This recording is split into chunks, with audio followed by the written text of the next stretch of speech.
If you've been searching for an open source AI model that promises flexibility and performance, you might have come across Gemma 4, but is it really worth your time? Let's dive into what makes this model tick and whether it lives up to the hype.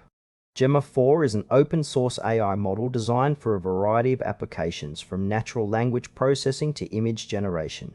Right off the bat, you'll notice that it boasts a user-friendly interface, making it accessible even for those who aren't AI experts. The model is built on a robust architecture that allows for customization, which is a big plus for developers looking to tailor it to their specific needs. However, while it has strong core functionality, the documentation feels a bit lacking. For someone new to AI, you might find yourself scratching your head at times. The intended audience seems to be both seasoned developers and curious newcomers, but the learning curve could be a hurdle for less experienced users. What stands out is its ability to generate coherent text and images, but I couldn't shake the feeling that some features could use more clarity. Overall, it's a solid choice, but you might want to dig deeper into the specifics before jumping in. Let's break down some pros and cons. On the positive side, Gemma 4 offers impressive versatility and is completely free, which is a big win for developers and hobbyists alike.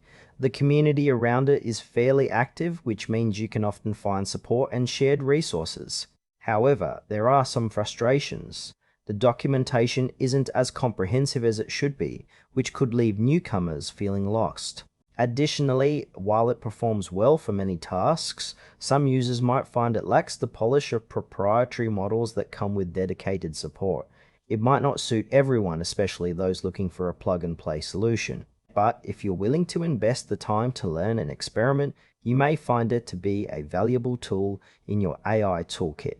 In conclusion, Gemma 4 is worth considering if you're an AI enthusiast or developer looking for an open source model with flexibility. However, if you prefer a more guided experience with extensive support, you might want to explore other options. Overall, it feels like a promising tool, but be prepared for a bit of a learning curve.